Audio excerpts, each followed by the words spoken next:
Assalamualaikum warahmatullahi wabarakatuh. Perkenalkan, nama saya Atika Wulandari dari 1253. Di sini saya akan menjelaskan pengaruh positif dan negatif kemajuan iptek dalam bidang sosial budaya.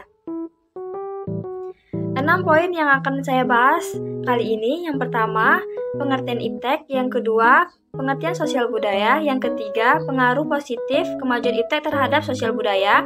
Yang keempat, pengaruh negatif kemajuan iptek terhadap sosial budaya. Yang kelima, cara menangani dampak negatif kemajuan iptek terhadap bidang sosial budaya. Yang keenam, kesimpulan. Apa itu iptek? Ilmu pengetahuan dan teknologi atau yang lebih dikenal dengan iptek merupakan suatu sumber di mana seorang dapat mengelola dan menggunakan ilmu pengetahuan dan teknologi dalam kehidupannya. Apa itu sosial dan budaya? Sosial budaya adalah segala sesuatu atau tata nilai yang berlaku dalam sebuah masyarakat yang menjadi ciri khas dari masyarakat tersebut. Keseluruhan berupa adat istiadat, moral, hukum, pengetahuan, kepercayaan, dan kemampuan olah pikir dalam bentuk lain yang didapatkan seseorang sebagai anggota masyarakat dan keseluruhan bersifat kompleks. Kemajuan iptek itu sendiri adalah suatu yang tidak bisa kita hindari dalam kehidupan ini, karena kemajuan teknologi akan berjalan sesuai dengan kemajuan ilmu pengetahuan. Teknologi dapat berdampak pada bidang sosial budaya, baik itu positif atau negatif. Berikut dampak positif dan negatif teknologi terhadap bidang sosial budaya. Dampak positif kemajuan iptek di bidang sosial budaya. Yang pertama, tumbuhnya sikap percaya diri dan motivasi tinggi. Masyarakat memiliki rasa percaya diri yang tinggi dengan adanya TIK. Hal ini dibuktikan dari fakta-fakta yang ada di dunia maya, misalnya di jaringan sosial.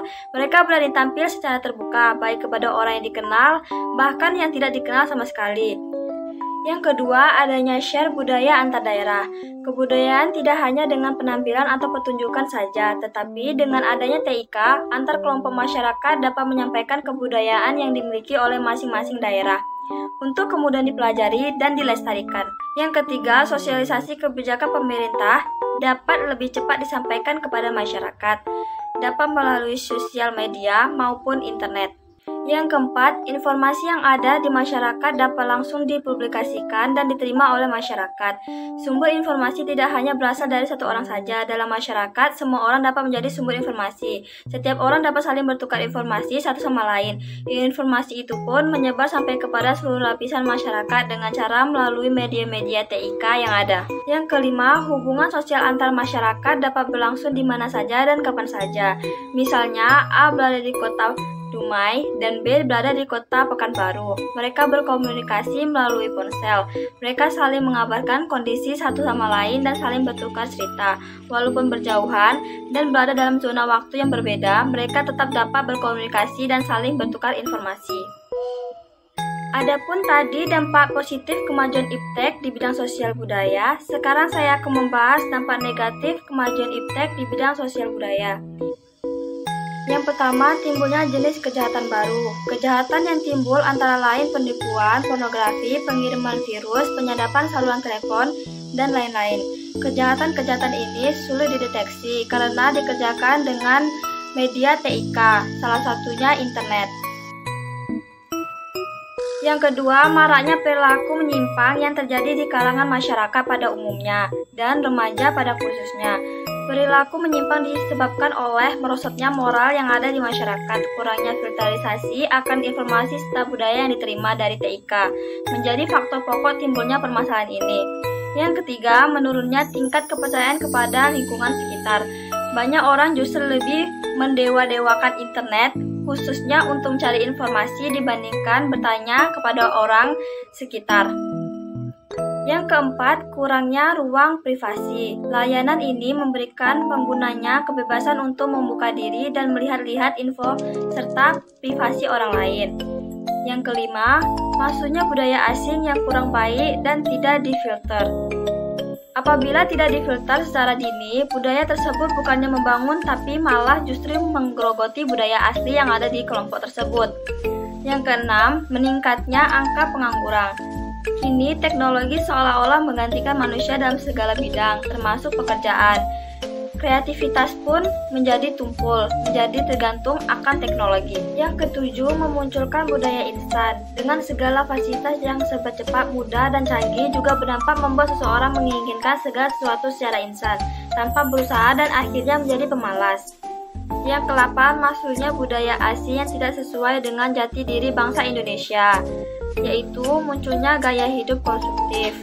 Munculnya sifat hedonisme, yaitu kenikmatan pribadi dianggap sebagai suatu nilai hidup tertinggi, meskipun harus melanggar norma yang berlaku seperti mabuk-mabukan, pergaulan bebas, foya-foya, dan sebagainya. Hidup individualisme, yaitu sikap selalu mementingkan diri sendiri, bisa mengakibatkan kesenjangan sosial yang semakin tajam antara yang kaya dan miskin. Munculnya gejala westernisasi, yaitu gaya hidup yang selalu berorientasi kepada budaya barat tanpa diseleksi terlebih dahulu, seperti meniru model pakaian yang bisa dipakai orang-orang barat sebenarnya bertentangan dengan nilai dan norma-norma yang berlaku, misalnya memakai rok mini dan lelaki memakai anting-anting. Makin memudarnya nilai-nilai keagamaan dan gotong royong. Yang ke-9, terciptanya budaya antisosial. Kemajuan teknologi juga dapat membuat seseorang lebih nyaman dengan komputer atau smartphone ketimbang bersosialisasi dengan orang lain. Berikut cara mengatasi dampak negatif iptek terhadap bidang sosial budaya. Yang pertama, adanya perlindungan hukum terhadap privasi seseorang. Yang kedua, perlunya filterisasi terhadap budaya asing secara bijak. Yang ketiga, perlunya undang-undang untuk mengatur transaksi elektronik. Yang keempat, mengkolerasikan antara kreativitas manusia dan teknologi. Yang kelima, meningkatkan pengawasan orang tua terhadap anaknya dalam penggunaan iptek. Yang keenam, lebih bijak dalam penggunaan iptek dalam kehidupan sehari-hari. Yang ketujuh, adanya sosialisasi pemanfaatan TIK dan pihak-pihak yang kompeten. Yang ke-8, sebagai generasi bangsa, kita harus belajar dan menyerap sisi positif dari ilmu pengetahuan dan teknologi, dan meminimalisir dampak negatifnya untuk menjunjung bangsa Indonesia lebih maju. Yang ke-9, mengoptimalkan penggunaan iptek untuk pelestarian budaya agar budaya asli bangsa Indonesia tidak tergerusur oleh perkembangan zaman. Nah, dari adanya dampak positif maupun dampak negatif yang ditimbulkan dari kemajuan iptek, tentunya kita harus lebih selektif dalam memilih mana yang bermanfaat untuk bisa digunakan dan mana yang harus tidak kita gunakan, agar tidak menimbulkan kerugian dan tentunya agar budaya kita tidak luntur dimakan zaman. Sekian dari presentasi saya. Apabila ada kesalahan, mohon dimaafkan. Saya akhiri dengan wabillahi taufik wal hidayah. Wassalamualaikum warahmatullahi wabarakatuh.